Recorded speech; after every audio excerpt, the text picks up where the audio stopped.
This example it can be a real world context or real life application of similar triangle.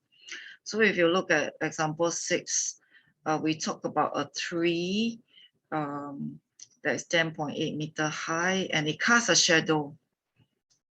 So it casts a shadow and how long is the shadow, and there's a statue standing in between. Okay, so they are nice enough to draw for you the diagram. So how are you going to apply a similar triangle? You make sure you can see the similar triangle. So the similar triangle will be here. So there's a small one here. Okay, if you are standing vertical, we assume that there will be a 90-degree. Okay, so if you feel more comfortable, you might want to draw it out separately. So the small little one is a 6 here and a H here. Okay, then where is the big triangle? The big one is here.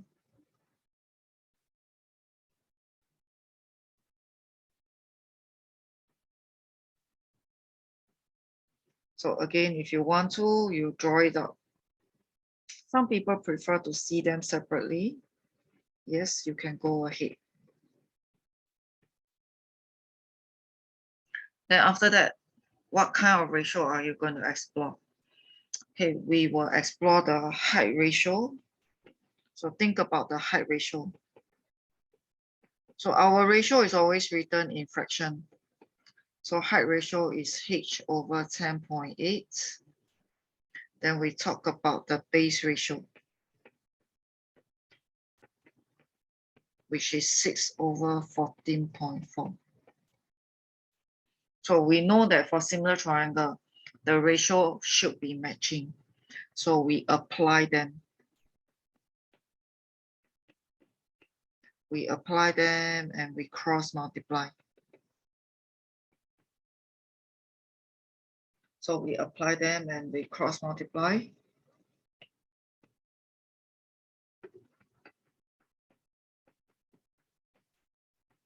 And that should get you the values of h.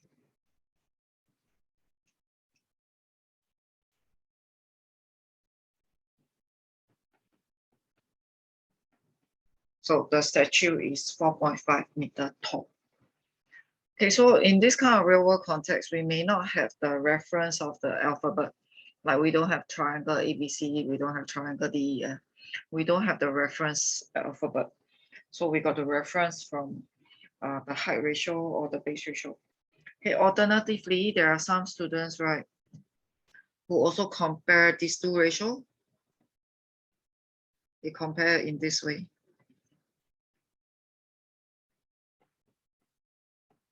So they compare it in this way and they still do the same cross multiplication. They are still going to get the same answer.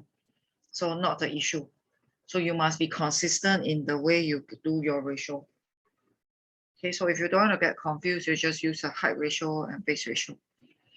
Okay, so another context is also like similar figure, like I mentioned to you about mini cornetto and cornetto, or the perfume bottle. So in this question, right, the two jugs are similar. The question must tell you that they are similar. So if the question doesn't tell you, then not counted.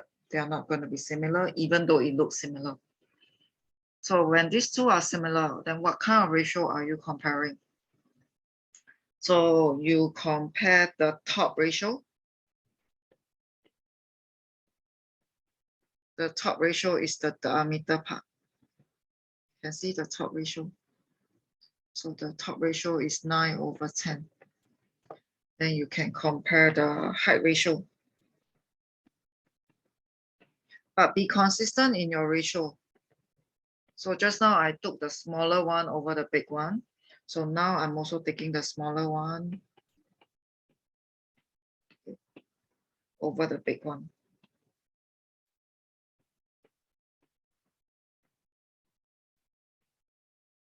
Okay, then I'm also going to compare the base ratio.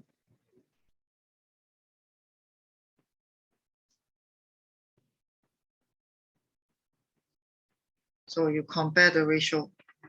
So write out all the ratio. So what is the idea about similar triangle again? All the ratios are the same. So therefore, all the three ratios should be equivalent.